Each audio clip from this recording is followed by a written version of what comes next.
Hello friends, this is Sarita Pandey. Welcome to RN Educational Academy. Friends, RN Educational Academy में आपको C TET की preparation कराई जाती है। C TET primary level and junior level दोनों, और आपको मिलते हैं ऑल कॉम्पिटिटिव एग्जाम के लिए जीके। ऑल कॉम्पिटिटिव एग्जाम के लिए जीके मिलते हैं, जो कि आप सभी एग्जाम की तैयारी में, अगर आप किसी भी एग्जाम की तैयारी कर रहे हो जो कि कॉम्पिटिटिव लेवल का है, तो उसमें जीके आता है, तो उसके लिए आप जीके के लिए भी हमारा देख सकते हैं। सो फ्रेंड्स, आज हम लेके आए हैं आपका सी टेट का पेपर 2 जूनियर लेवल के लिए सी टेट सोशल स्टडीज़। तो friends, CTET social study का ये 7वां पार्ट है, 7वां पार्ट, जो कि हम आज कुछ क्वेश्चन कराते हैं। अंडरस्टैंडिंग बेस्ड क्वेश्चन होंगे। जैसा कि आप जानते हैं, सी टेट में अंडरस्टैंडिंग बेस्ड क्वेश्चन ही होते हैं। अंडरस्टैंडिंग लेवल को समझना बहुत ही इंपॉर्टेंट होता है। सो फ्रेंड्स, आज का सेक्शन शुरू करते हैं। CTET junior level and social studies के कुछ क्वेश्चंस। ओके, क्वेश्चन आपकी स्क्रीन पर है, देखिए। क्वेश्चन है 26। इसके पहले हम पिछले वीडियो में करा चुके हैं आपको, उसके आगे बढ़ते हैं। जल संरक्षण के संदर्भ में निम्नलिखित में से कौन सा कथन गलत है? जल संरक्षण के बारे में कुछ कथन दिए गए हैं, आपको बताना है कौन सा कथन गलत है। तो यहाँ पर देखिए, ठीक, ऑप्शन ए है, वन अथवा वनस्पति आवरणों के द्वारा भूमिगत जल के स्तर को सुधारा जा सकता है। ठीक है। और ऑप्शन बी है आपका, पृष्ठीय प्रवाह को नियंत्रित करना जल संरक्षण तरीकों में से एक है। एंड ऑप्शन सी है आपका, स्प्रिंकलर वाष्पीकरण को प्रभावी तरीके से नियंत्रित करते हैं। एंड ऑप्शन डी है आपका, जल अनवीकरणीय संसाधन है। देखिए, क्वेश्चन की फॉर्म क्या है, जो कि मैं हमेशा आपको बताती हूँ। क्वेश्चन की फॉर्म पे आपको सबसे ज़्यादा फोकस करना है। क्वेश्चन बहुत ही पेशेंस के साथ पढ़िए। क्वेश्चन की फॉर्म है क्या, नेगेटिव है या पॉजिटिव है? पॉजिटिव है तो पॉजिटिव आंसर, और नेगेटिव है तो नेगेटिव आंसर। तो क्वेश्चन की फॉर्म आपकी यहाँ पे नेगेटिव है। पूछा जा रहा है कौन सा कथन गलत है। अब देखिए, जल संरक्षण की बात हो रही है। जल संरक्षण मीन्स वाटर सेव करना, सुरक्षित करना। उसके बचाने के लिए हम क्या कर सकते हैं? वन अथवा वनस्पति आवरणों के द्वारा भूमिगत जल के स्तर को सुधारा जा सकता है। बिल्कुल, आप जानते हैं, वन और वनस्पति आवरण जो होते हैं वो भूमिगत जल का स्रोत होते हैं, तो सुधारा जा सकता है। आपका पहला तो सही हो जाएगा। पूछ रहा है गलत कथन, तो आपका पहला नहीं होगा। पृष्ठीय प्रवाह को नियंत्रित करना जल संरक्षण तरीकों में से एक है। जी हाँ, बिल्कुल, पृष्ठीय प्रवाह को नियंत्रित करना भी जल संरक्षण के तरीकों में से एक है। स्प्रिंकलर वाष्पीकरण, छिड़काव विधि जो होता है, स्प्रिंकलर वाष्पीकरण को प्रभावी तरीके से नियंत्रित करते हैं। तो बिल्कुल फ्रेंड्स, ये भी हो जाएगा। और ये देखते हैं, जल अनवीकरणीय संसाधन है। अब बताइए, आप नवीकरणीय संसाधन और अनवीकरणीय संसाधन के बारे में समझ रहे हैं? अनवीकरणीय संसाधन वो संसाधन जिसका दोबारा यूज़ न किया जा सके। एक बार यूज़ करने के बाद जो हम यूज़ कर सकते हैं वो नवीकरणीय संसाधन, और जो नहीं यूज़ कर सकते एक बार से अधिक, वो अनवीकरणीय संसाधन। तो जल क्या है? जल जो है, हमारे द्वारा यूज़ किया हुआ जल जो बह के जाता है, कहीं इकट्ठा होता है, फिर रिफाइनरी के द्वारा उसको शोध करके उसको शुद्ध बना के, शुद्धता के बाद उसे यूज़ किया जा सकता है। तो जल नवीकरणीय संसाधनों में आता है। यहाँ क्या दिया है ऑप्शन? जल अनवीकरणीय संसाधन है। तो देखिए, आपका राइट ऑप्शन हो गया डी, क्योंकि जल नवीकरणीय संसाधन है। पूछ रहा है कौन सा गलत है, तो आपका ये गलत है, ऑप्शन डी। इसलिए राइट आंसर ऑप्शन डी।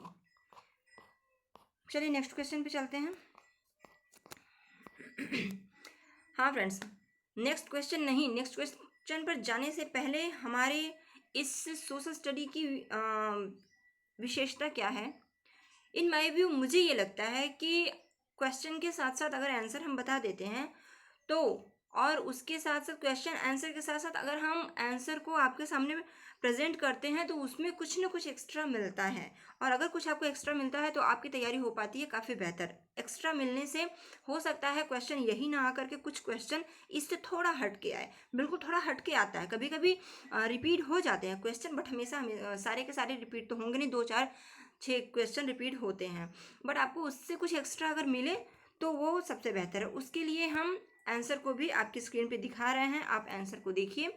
जल एक अनवीकरणीय संसाधन है, जैसा कि मैंने बताया, यहाँ पे प्रूफ हो रहा है जल एक अनवीकरणीय संसाधन है। तो कथन गलत है क्या? जल एक नवीकरणीय संसाधन है और अनवीकरणीय संसाधन है लिखा हुआ है, इसलिए गलत कथन यही डी है। यही पुष्टि कर रहा है। इन्हें जल संरक्षण के स्रोत इन्हें जल संरक्षण के रूप में पुनः शुद्धिकरण के द्वारा यूज़ किया जा सकता है, रिफाइनरी के द्वारा शुद्धिकरण के द्वारा पुनः यूज़ किया जा सकता है। तो यही बात थी जो मैंने समझाया। चलिए आगे बढ़ते हैं। नेक्स्ट क्वेश्चन है, एक मानचित्र एक ऐसे पैमाने का प्रयोग करता है। एक मैप की बात हो रही है, उस मैप का मानक क्या है? वो ऐसे पैमाने का प्रयोग करता है जिसमें मानचित्र में 1 सेमी इज इक्वल टू 20 मीटर के बराबर है। 1 सेमी 1 सेंटीमीटर धरती पर 20 मीटर के बराबर है। यदि मानचित्र पर दो स्थानों के बीच की दूरी 5 सेमी हो तो उनके बीच की वास्तविक दूरी कितनी होगी? देखिए ऑप्शन है आपके 150 मीटर, 200 मीटर और 100 मीटर और 20 मीटर। अब फ्रेंड्स देखिए, ये कह रहा है एक मानचित्र एक पैमाने का प्रयोग करता है। एक मानचित्र है, एक मैप है, उसका पैमाना क्या है? तो उसका पैमाना ये है, उसका पैमाना है कि 1 मीटर जो है वो धरती पर 1 पॉइंट से, एक पॉइंट से लेके दूसरे पॉइंट के बीच का जो है ये 20 मीटर है। वो एक से लेकर दूसरे के बीच का 20 मीटर है। तो यदि मानचित्र पर दो स्थानों के बीच की दूरी 5 मीटर हो, अब दो स्थानों के बीच की दूरी 5 मीटर हो तो वास्तविक दूरी कितनी होगी? अब धरती पर बता रहा है 1 मीटर इक्वल टू 20 मीटर, तो दो स्थानों के बीच की दूरी 5 मीटर है, तो 5 इंटू 20 इज इक्वल टू 100। क्या होगा आंसर आपका? 100।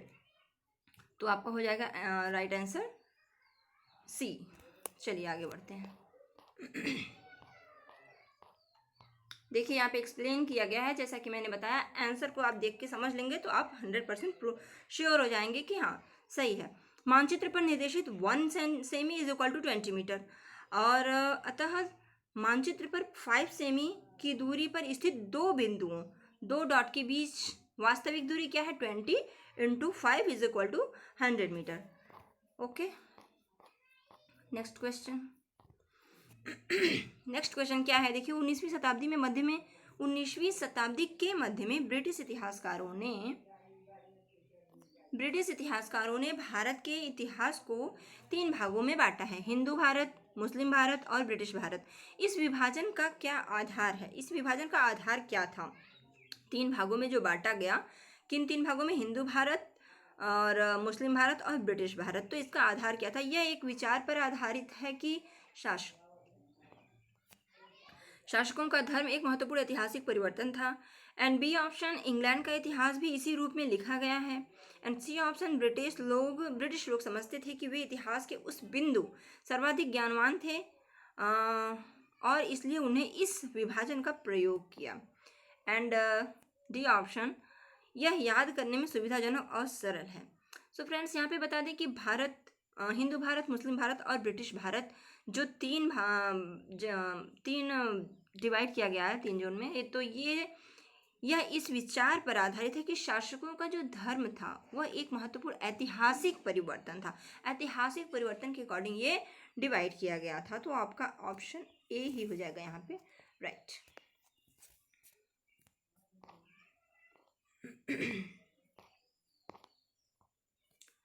देखिए डिफिनेशन आपके सामने मैं थोड़ा सा रिवाइज करा दूं। 19वीं शताब्दी के मध्य में ब्रिटिश इतिहासकारों ने भारतीय इतिहास को 3 भागों में, हिंदू भारत, मुस्लिम भारत, ब्रिटिश भारत बांटा, इसलिए क्योंकि विभाजन का आधार जो था वो शासकों का धर्म एक महत्वपूर्ण ऐतिहासिक परिवर्तन था।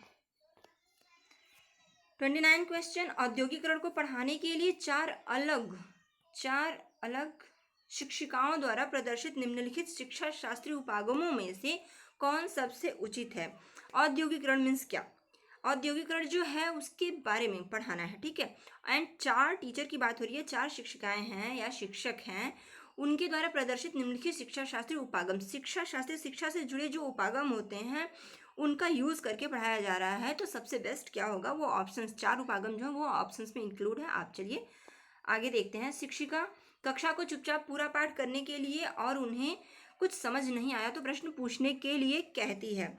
ये फर्स्ट तरीका होगा एक टीचर का। एंड सेकेंड तरीका है कि शिक्षिका पाठ पुस्तक की समयातीत महत्ता में विश्वास करती है और वह प्रत्येक शब्द की व्याख्या करते हुए तथा शिक्षार्थियों से बोध प्रश्न पूछते हुए पढ़ाती है। एंड थर्ड, शिक्षिका शिक्षा शास्त्र के बहुउपागमों से परिचित है और वह अवधारणाओं को प्रदर्शित करने के लिए नजदीकी क्षेत्र के उद्योग का भ्रमण करने की योजना बनाती है। समूहों में मुद्दों पर चर्चा वाद विवाद करती है, बाद में पूर्ण रूप से उपसंहार करते हुए निष्कर्ष निकालती है। एंड फोर्थ, शिक्षिका का विश्वास है कि औद्योगिकरण की पूरी प्रक्रिया को विस्तार से समझाना चाहिए और कक्षा में प्रचुर मात्रा में सामान लाना चाहिए। सो फ्रेंड्स, मैं आपको बता दूं ये मोस्ट इंपॉर्टेंट क्वेश्चन है और इस इंपॉर्टेंट क्वेश्चन ये इंपॉर्टेंट इसलिए हो जाता है क्योंकि सीटेट में इसी तरीके से लेंथी क्वेश्चन आते हैं और लेंथी क्वेश्चन को आपको पढ़ने में टाइम होगा, 1 मिनट में आपको आंसर देना है, पढ़ने में टाइम टेकन तो होगा ही होगा, प्लस उसके साथ साथ आपको समझना भी है। और इसमें जो इतनी लेंथी है, इसमें से अगर आप इसमें से देखें तो इसमें से आपको लगेगा कुछ ऐसे वर्ड हर ऑप्शन में डाले गए हैं। देखिए, फर्स्ट को छोड़ के एक टीचर के लिए सिर्फ चुपचाप पाठ पढ़ने और ना समझ में आए तो पूछ लेना। अगर हम मान लीजिए हमारी जिम्मेदारी है तो हमारी नैतिक जिम्मेदारी क्या होगी, एज अ टीचर हम क्या करेंगे। आप भविष्य के भावी शिक्षक हो तो आप बताइए भविष्य में आप बच्चों को किस तरह पढ़ाएंगे। आपको पढ़ाना है तो क्या आप बच्चों से ये कहेंगे कि चुपचाप आप अपना पूरा पूरा पाठ पढ़िए और जहाँ समझ में नहीं आता तो हमसे पूछ लेना, हम बैठे हैं यहाँ पे। क्या ये आपका तरीका होगा? तो बिल्कुल नहीं दोस्तों, ये तरीका बिल्कुल भी नहीं होगा। तो पहला ऑप्शन तो हम नहीं करेंगे। तो मेरा यही तरीका है कि मैं क्या नहीं करूँगी मैं उसे निकाल लेती हूँ, फिर मैं क्या करूँगी वो बिल्कुल सही सामने आ जाएगा। अगला ऑप्शन है, देखिए, शिक्षिका पाठ पुस्तक की समयातीत महत्ता में विश्वास करती है। ऐसे शब्द दिए गए हैं जैसे व्याख्या करते हुए विद्यार्थियों से बोध प्रश्न पूछते हुए पढ़ाती है। तो ये अच्छी बात है, व्याख्या करते हुए बोध प्रश्न पूछते हुए पढ़ाना ये टीचर का तरीका होना चाहिए, इसी तरीके से पढ़ाया जाना चाहिए।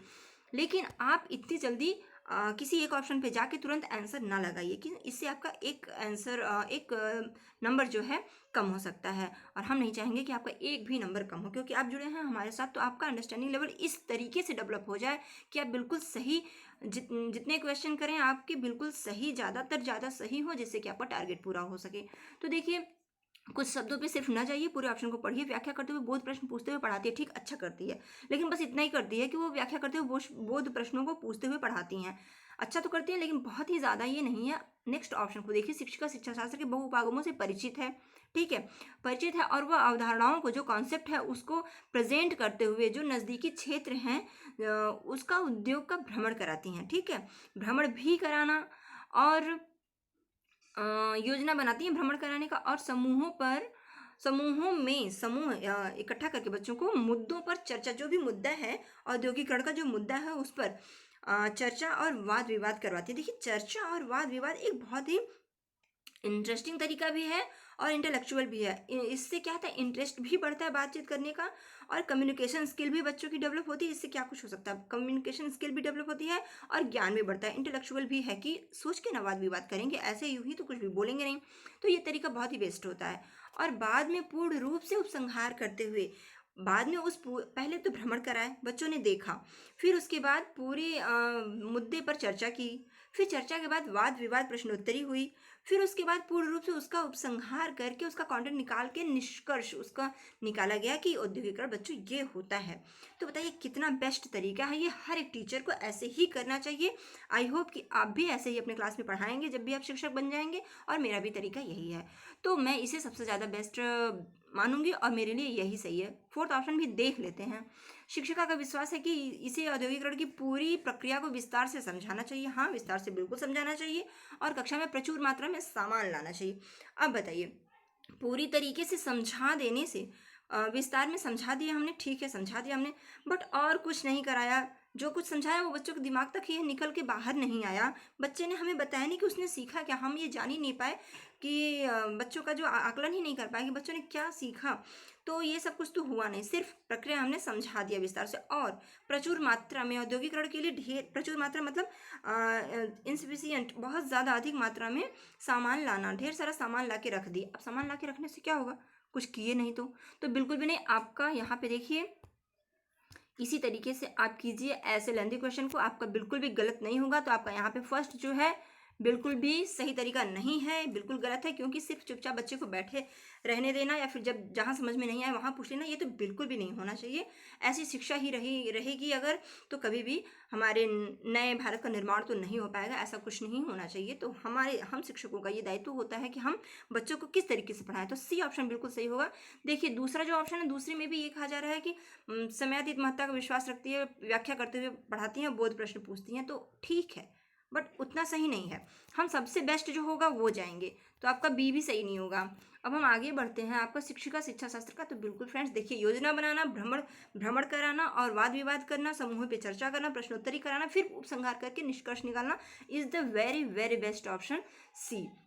तो ये तरीका सबसे बेस्ट है, तो आपका सबसे अच्छा यही तरीका होगा, ऑप्शन सी सही होगा। आई होप आप इस क्वेश्चन को बहुत ही इन्जॉय किए होंगे, इंटरेस्टिंग वे में समझे होंगे और समझने का तरीका समझे होंगे कि मैं किस तरीके से निकालती हूँ और आपको आगे करना क्या है। आप अपना माइंड सेट कर लीजिए कि आपको किस तरीके से पढ़ाना है बच्चों को, उस तरीके से आप सोचेंगे वही क्वेश्चन आपका जो तरीका है उसको आप आंसर में ढूंढे हुए ना, बिल्कुल सही ऑप्शन पे आप जाएंगे। चलिए नेक्स्ट क्वेश्चन देखते हैं। देखिए यहाँ पे एक्सप्लेनेशन भी कर लेते हैं एक बार। औद्योगिकरण को पढ़ाने के लिए सबसे उचित उपागम यह होता है कि शिक्षक शिक्षिका शिक्षा शास्त्र के बहुउपागमों से परिचित हो तथा कॉन्सेप्ट को प्रेजेंट करने के लिए सबसे नियरेस्ट जो भी आपका क्षेत्र है वहाँ पे उद्योगों का आपको बच्चों को टूर पर ले जाएं, भ्रमण कराएं और वाद विवाद समूहों में बच्चों को कलेक्ट करके मुद्दों पे चर्चा करें, वाद विवाद करें और बाद में निष्कर्ष निकालें। बिल्कुल बेस्ट आपका यही हो जाएगा।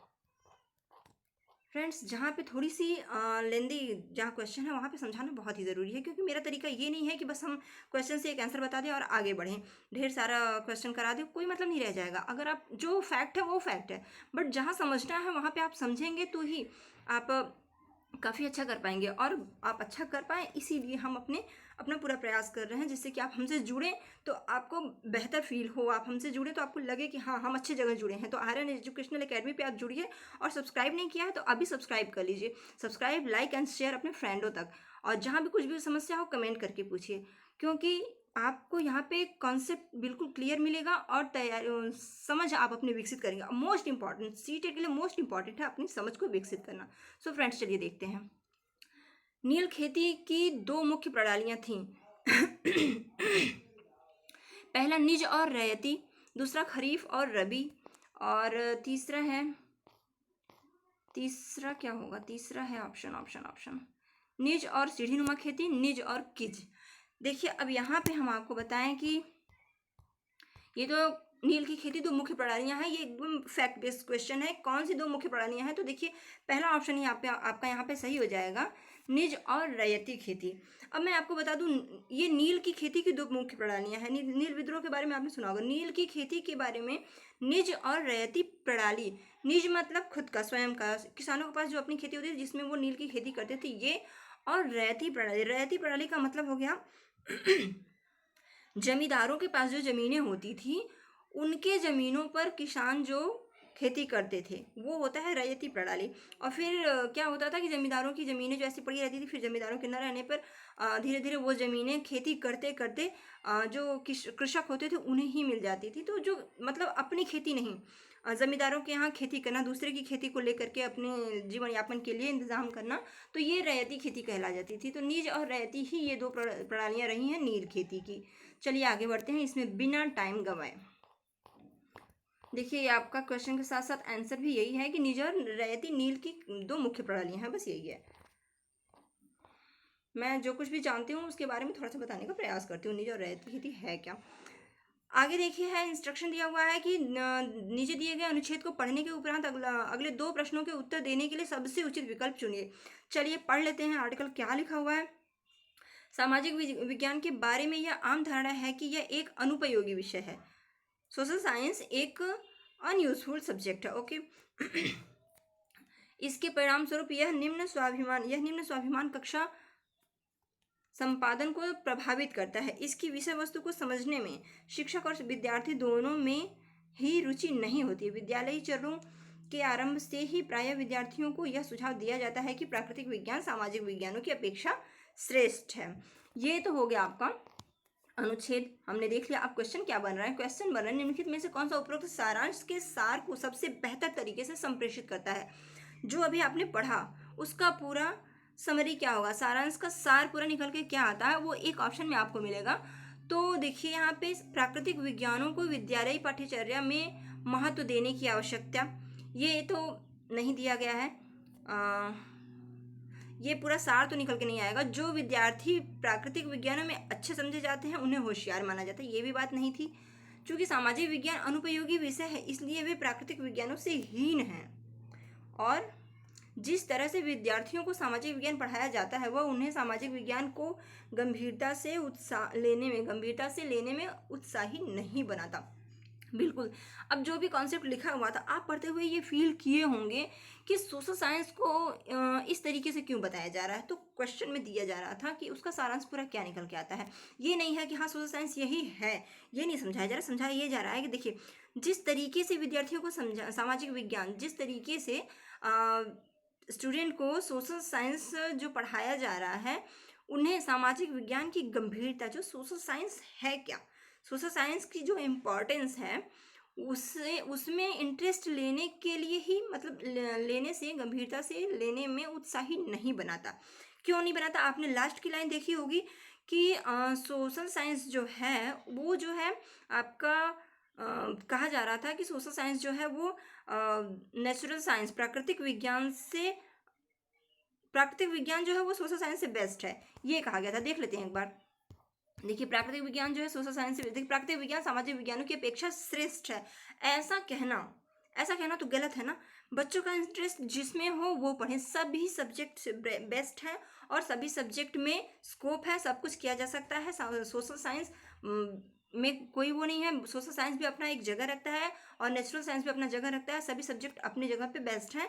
तो बच्चों को जिसमें इंटरेस्ट हो उसे आपको और इंटरेस्टिंग बना के पढ़ाना है, ना कि ये सिखाना है कि सोशल साइंस के अकॉर्डिंग की अपेक्षा तो बल्कि श्रेष्ठ आपका बेस्ट हो जाएगा नेचुरल साइंस। ऐसे नहीं होना चाहिए। इससे क्या होता है, इससे देखिए यही है कि इससे उत्साह जो होता है, इंटरेस्ट जो होता है वो ख़त्म हो जाता है, वो बनता ही नहीं कि जब नहीं अच्छा है तो क्यों पढ़ूँ। तो आपका यहाँ पे सारांश निकल के आ जाता है डी ऑप्शन, कि इस तरीके से सामाजिक विज्ञान पढ़ाया जाता तो ऐसे में क्या होगा कि इंटरेस्ट ही नहीं बनेगा। अगर बेस्ट है आपका, कोई कहता है कि इससे बेस्ट तो वो है, तो आप वो पढ़ोगे ना, ये क्यों पढ़ोगे। मतलब आप नेचुरल साइंस को कहा गया तो नेचुरल साइंस आप पढ़ोगे, इसमें आपको इंटरेस्ट ही नहीं बनेगा। बट ऐसा नहीं होना चाहिए। सोशल साइंस भी बहुत ही इंटरेस्टिंग सब्जेक्ट है। सोशल साइंस से ले करके कितने स्कोप में आप जा सकते हो, IAS PCS टीचिंग लेवल हर जगह इसका। चलिए एक्सप्लेनेशन देख लेते हैं। उल्लेखित सारांश का सबसे बेहतर संप्रेषण यह है कि जिस तरह से विद्यार्थियों को सामाजिक विज्ञान पढ़ाया जाता है उन्हें सामाजिक विज्ञान की गंभीरता लेने में उत्साही नहीं बनाता। बिल्कुल मैं जो समझा चुकी हूँ जस्ट वही है, कुछ एक्स्ट्रा बहुत ज़्यादा इसमें नहीं है। बट अगर इंक्लूड किया है इसलिए कि अगर कुछ एक्स्ट्रा होता है तो आप कॉपी पेन लेकर बैठेंगे और नोट कर लेंगे। उपरोक्त सारांश में उपयुक्त अनुपयोगी विषय का संदर्भ क्या है। अनुपयोगी, जो अनयूजफुल वर्ड यूज़ किया गया उसका मतलब क्या हुआ, व्हाट मीन्स अनयूजफुल। तो ऑप्शंस देखते हैं। सामाजिक विज्ञान का अध्ययन करने से अच्छा पैसा देने वाली नौकरी और भौतिक संपदा प्राप्त नहीं होगी, ये। एंड सेकेंड ऑप्शन, सामाजिक विज्ञान एक विषय है जो उसकी उपयोगिता के लिए नहीं सीखा जाता। एंड थर्ड ऑप्शन, सामाजिक विज्ञान एक नीरस और कठिन विषय है जिसके शिक्षकों या विद्यार्थियों के लिए कोई उपयोग नहीं है। एंड फोर्थ ऑप्शन, सामाजिक विज्ञान के पास मानव सभ्यता के सुधार के लिए कुछ नहीं है। फ्रेंड्स क्वेश्चन क्या बन रहा है कि उपरोक्त सारांश में जो भी सारांश दिया गया था, अनुपयोगी जो वर्ड यूज किया गया था, अनुपयोगी विषय मतलब अनयूजफुल सब्जेक्ट, सोशल साइंस के लिए अनयूजफुल सब्जेक्ट जो यूज किया गया था उसका मतलब क्या हुआ था। उसका मतलब देखिए यहाँ पर सोशल साइंस जो सब्जेक्ट है उसकी उपयोगिता के लिए नहीं सीखा जाता। सोशल साइंस जो सब्जेक्ट है वो सोशलाइजेशन करने के लिए सोशल साइंस सब्जेक्ट को नहीं पढ़ा जाता है। सोशलाइजेशन बताइए कैसे होगा। सामाजिकता जो है, सामाजिक विज्ञान जो है वो समाज में रह के समाज के लोगों के साथ मिल के किया जाता है। सामाजिकरण जो होता है, सोशलाइजेशन मीन्स सामाजिकरण जो होता है वो समाज में समाज के लोगों के साथ होता है। तो सब्जेक्ट मात्र पढ़ लेने से आप समाज में नहीं जा रहे हो। आप एक घर में एक जगह बैठे हो बिल्कुल, तो एक कोने में बैठ के आप बुकों में पढ़े हुए हो तो आपको कुछ चीज़ें तो पता चलेंगी। बुक्स जो है एक अच्छा माध्यम है जानकारी इकट्ठा करने का। बट आपका जो सामाजिक स्तर है, आप समाज में जाओगे, सामाजिक लोगों के साथ मिलोगे जुलोगे, तभी आपका सोशलाइजेशन बढ़ेगा और आपको सोशलाइजेशन के बारे में पता भी चलेगा। तो यहाँ पे यही समझाया जा रहा है। तो अनयूजफुल सब्जेक्ट इसलिए नहीं है क्योंकि उसकी उपयोगिता सिर्फ इसलिए नहीं है कि उसकी उपयोगिता इसलिए नहीं कि सीखा जाता है, उससे सामाजिकरण सीखा जाता है। ठीक है, आपका राइट ऑप्शन हो जाएगा बी। चलिए नेक्स्ट क्वेश्चन देखते हैं। आप कक्षा 8 में विद्यार्थियों को विविधता में एकता पढ़ा रहे हैं। ठीक, विविधता में एकता क्या है, आपको यही कॉन्सेप्ट बस समझना है। आप विद्यार्थियों को प्रभावी तरीके से अवधारणा समझने के लिए निम्नलिखित में से किस गतिविधि को करेंगे। अब क्या आप करोगे जिससे विविधता में एकता समझ में आए। चलिए, विद्यालय के समीप हाइड्रो इलेक्ट्रिक परियोजना का मॉडल बनाना, पाठ को अच्छी तरह से पढ़ा देने के बाद परीक्षा लेना। ये दो ऑप्शन देख लेते हैं। पहले, विद्यालय के समीप हाइड्रो इलेक्ट्रिक परियोजना का मॉडल बनाना। हाइड्रो इलेक्ट्रिक मीन्स क्या होता है, जल परियोजना। हाइड्रो इलेक्ट्रिक जो हो गया आपका जल औद्योगिकरण परियोजना, मतलब बिजली उत्पादन करने का मॉडल बनाना कि कैसे हम जल से बिजली उत्पादन कर सकते हैं। हाइड्रो इलेक्ट्रिक जल औद्योगिक परियोजना। तो जल औद्योगिक परियोजना मतलब हो गया कि आप उसका मॉडल अगर बनाएं बच्चों के लिए, तो क्या एकता में कॉन्सेप्ट क्या था, विविधता में एकता। विविधता में एकता आपको यहाँ पे कुछ भी मिलेगा, बच्चे कैसे कैसे जल से हाइड्रो इलेक्ट्रिक परियोजना का मॉडल कैसे बना सकते हैं, कैसे बिजली पैदा की जा सकती है, ये सीख सकते हैं। इसमें एकता में अनेकता में एकता जैसी कोई चीज़ नहीं दिख रही है। पाठ को अच्छी तरह से पढ़ा देने के बाद परीक्षा लेना, ये क्या तरीका हुआ, इसमें भी अनेकता में एकता कहीं कुछ भी नहीं है। अब नेक्स्ट ऑप्शन आपका होगा, नेक्स्ट ऑप्शन क्या है, हमारे देश के नृत्य के विभिन्न प्रकारों पर फीचर प्रस्तुत करना और उनमें निहित समानताओं तथा अंतरों का मूल्यांकन करना, और भारत के राज्यों के बीच नदी विवादों पर निबंध लिखना। अब देखिए, उन दोनों को तो हमने निकाल दिया, क्योंकि सिर्फ मॉडल बनाना बच्चों को दिखाना कि इससे जल से बिजली बनाई जा सकती है, उसमें एकता में एकता जो इम्पॉर्टेंट लाइन दी हुई है उस वर्ड को आप सभी ऑप्शन पे रख कर देखेंगे तो आप सही राइट ऑप्शन पर जाएंगे। तो फर्स्ट तो होगा नहीं, एंड सेकेंड जो था अच्छी तरह पढ़ा लेने के बाद एग्जाम ले लेना, ये भी बिल्कुल भी नहीं होगा। ये कोई तरीका नहीं है, इससे हम कुछ भी मतलब बच्चों को नहीं सिखा पाएंगे। अच्छे से पढ़ाया और एग्जाम ले लिया, एक कॉमन अपनी खाना पूर्ति कर देना होता है। एक तरीके से कहें कि आपको अगर पोस्ट मिल गई है टीचर की और आपने अच्छे से पढ़ा दिया और एग्जाम ले लिया, तो ये खाना पूर्ति किया है आपने। सिर्फ बच्चों को जिज्ञासु बने बच्चे, सृजनात्मक तरीके से पढ़ाना, एक्टिविटी कराना, ये सब कुछ होता है। आप उसमें रम जाइए, अपनी टीचिंग जो आपको स्किल मिली है, जो भी कुछ स्किल आपकी है टीचिंग के प्रति, उसको आप पूरा निकाल के रख दीजिए, बच्चों में सारा डालने का कोशिश कीजिए, वो भी इंटरेस्टिंग वे में ये होना चाहिए। तो वो दोनों तो बिल्कुल नहीं होगा। अब हमारे देश के नृत्य के विभिन्न प्रकार, अब देखिए विभिन्न प्रकार से निकल के आया विभिन्नता। ठीक, नृत्य के विभिन्न प्रकार हैं, बिल्कुल नहीं, विभिन्न प्रकार हैं, और फीचर प्रस्तुत करते हैं हम, बच्चों को प्रेजेंट करते हैं उसके नृत्य के फीचर की, कैसे कैसे। देखिए, यहाँ पे इस तरीके से नृत्य होता है, यहाँ पे इस तरीके से नृत्य होता है, और उनमें निहित समानताओं तथा अंतरों का मूल्यांकन करना। ये देखिए, बिल्कुल 100% विभिन्नता में एकता को दर्शाता है कि विभिन्न प्रकार के नृत्यों को हमारे देश में अलग अलग जगह पे कहाँ कहाँ कैसे कैसे नृत्य होते हैं वो दिखाना, और उसके बाद दिखाना यहाँ पे कि इन सभी में देखो निहित कौन कौन सी समानता और कौन कौन सा अंतर, इसका मूल्यांकन करो कि इनमें बहुत कुछ चीज़ें ऐसी हैं जो सेम मिलेंगी आपको, और क्या कुछ अंतर पाया आपने ये भी देख लीजिए। तो अंतर तो आप समझ ही लेंगे, बट उसके साथ साथ कुछ सेम भी मिलेगा। तो ये हो गया आपका विभिन्नता में एकता। राइट ऑप्शन आपका थर्ड हो जाएगा, क्योंकि भारत के राज्यों के बीच नदी विवादों पर निबंध लिखना। अब ये जो फोर्थ ऑप्शन है ये तो बिल्कुल भी नहीं होगा, क्योंकि इसमें भी विभिन्नता में एकता की बात नहीं है, और नदी विवादों पर निबंध लिखने का मतलब आपका जो राइटिंग स्किल है वो चेक किया जाता है, और आप अपनी बातों को, निबंध का मतलब क्या हुआ, अपनी बातों को आप किस तरीके से रख पाते हो निबंध में, ये तरीका चेक होता है। तो आपका राइट ऑप्शन सी हुआ। चलिए नेक्स्ट क्वेश्चन, बिल्कुल देख लीजिए, विभिन्नता में एकता हमारी अमूल्य धरोहर है। यह एक वस्तु को पढ़ाने का सबसे बेहतर तरीका है। हमारी अमूल्य धरोहर क्या है, विभिन्नता में एकता। तो इस तरीके से इस वस्तु को पढ़ाने का सबसे बेहतर तरीका यही है। एंड शिक्षक द्वारा विद्यार्थियों को हमारे देश के नृत्य के विभिन्न प्रकारों का फीचर प्रस्तुत करना, उसमें निहित अंतरों और समानताओं का ज्ञान अवश्य अवगत कराएं, ये होना चाहिए। एनसीईआरटी की सामाजिक और राजनैतिक जीवन पाठ्य पुस्तकों का उपागम है। एनसीईआरटी से लेकर क्वेश्चन है, देखिए क्या क्वेश्चन है। पाठ की तथ्यात्मक विषय वस्तु पर शिक्षार्थियों का ध्यान आकर्षित करना। एनसीईआरटी की सामाजिक और राजनैतिक जीवन पाठ्य पुस्तकों में क्या उपागम है। अवधारणाओं का उपसंहार करने के लिए परिभाषाओं को यूज करना, और अवधारणाओं को स्पष्ट करने के लिए केस अध्ययनों और कथाओं का प्रयोग करना, शिक्षार्थी को प्रश्न का एक सही उत्तर देना। फ्रेंड्स, जैसा कि मैं कहती हूँ कि मैं आपको सिखाऊंगी क्वेश्चन कैसे निकालना है, तो चलिए आते हैं हम उसी कॉन्सेप्ट पे।